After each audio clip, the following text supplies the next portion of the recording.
La discipline n'est pas un sujet RH très agréable. Pour autant, c'est ce dont nous allons parler aujourd'hui. Bonjour, bienvenue sur la chaîne YouTube du Centre hospitalier Sud-Essonne d'Ourdon-Étampes. Je suis Delphine Omer-Brunel, directrice adjointe en charge des ressources humaines et des affaires médicales.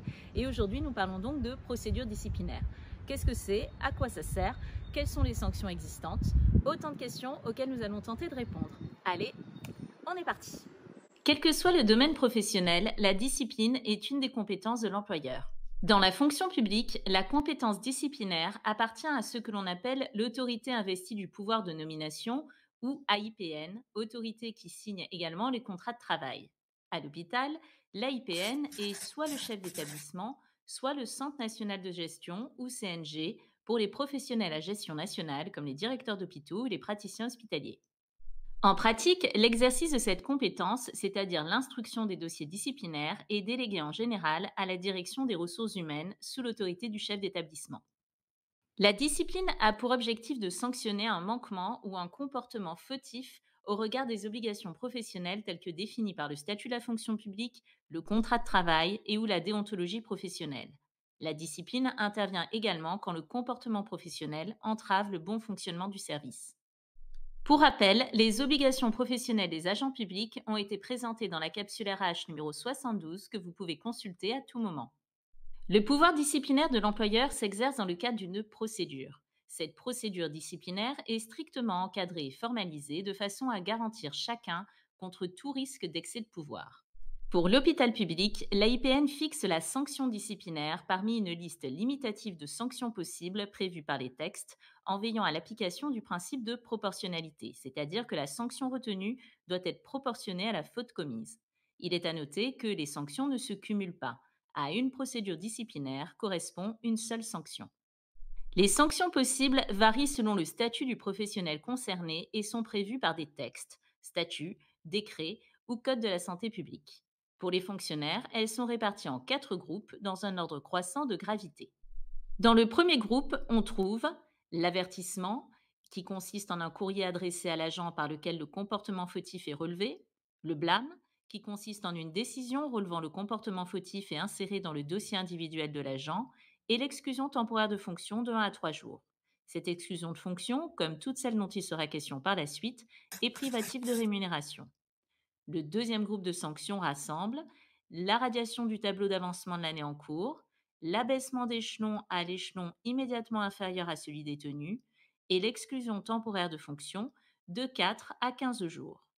Le troisième groupe de sanctions est composé de la rétrogradation au grade immédiatement inférieur à un échelon comportant un indice égal ou immédiatement inférieur à celui détenu et l'exclusion temporaire de fonction de 16 jours à 2 ans. Enfin, les sanctions du quatrième groupe sont des sanctions qui entraînent une exclusion définitive du service. Il s'agit de la mise à la retraite d'office, à condition que le fonctionnaire justifie de 2 ans de service effectif.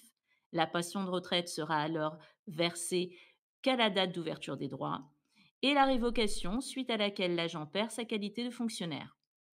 Il est à noter que les exclusions temporaires peuvent être assorties d'un sursis total ou partiel. Cependant, la survenue d'une nouvelle sanction disciplinaire du deuxième ou du troisième groupe pendant une période de 5 ans suivant ces exclusions temporaires avec sursis entraîne une révocation du sursis. Si aucune sanction n'est intervenue entre-temps, les sanctions du premier groupe, que sont le blâme et l'exclusion temporaire de 1 à 3 jours, sont effacées automatiquement du dossier de l'agent au bout de 3 ans. Le fonctionnaire qui a fait l'objet d'une sanction du deuxième ou du troisième groupe peut, après 10 ans de service effectif à compter de la date de la sanction disciplinaire, demander la suppression de toute mention de la sanction prononcée dans son dossier. Un refus ne peut être opposé à cette demande qu'à condition qu'une autre sanction soit intervenue pendant cette période. Pour les fonctionnaires stagiaires, les sanctions possibles sont l'avertissement, le blâme, l'exclusion temporaire de fonction pour 2 mois maximum ou l'exclusion définitive.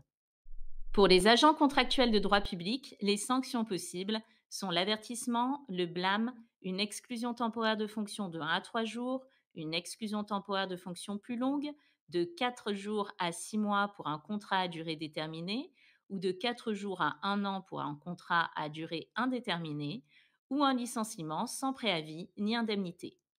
Pour les professionnels médicaux ayant le statut de praticien hospitalier, les sanctions possibles sont l'avertissement, le blâme, la réduction d'ancienneté de service entraînant une réduction des émoluments, la suspension pour une durée ne pouvant pas excéder 6 mois avec une suppression totale ou partielle des émoluments, la mutation d'office ou la révocation. Pour les praticiens contractuels, les sanctions possibles sont l'avertissement, le blâme, l'exclusion temporaire de fonction jusqu'à 6 mois ou le licenciement. Enfin, il est à noter que l'exercice du pouvoir disciplinaire à l'hôpital s'effectue sous le contrôle du juge qui, dans le cas d'un recours, peut porter une appréciation sur la régularité de la sanction. Eh bien ça y est, cette vidéo est maintenant terminée, j'espère que vous l'avez appréciée, n'hésitez pas à la liker, à laisser un commentaire ou bien à la partager, n'hésitez pas non plus si ce n'est pas déjà fait à vous abonner à notre chaîne YouTube, à cliquer sur la cloche qui apparaît sur l'écran de façon à être informé en temps réel de nos dernières publications. La prochaine capsule sur les ressources humaines à l'hôpital c'est dans pas longtemps, donc moi d'ici là, je vous dis à très bientôt.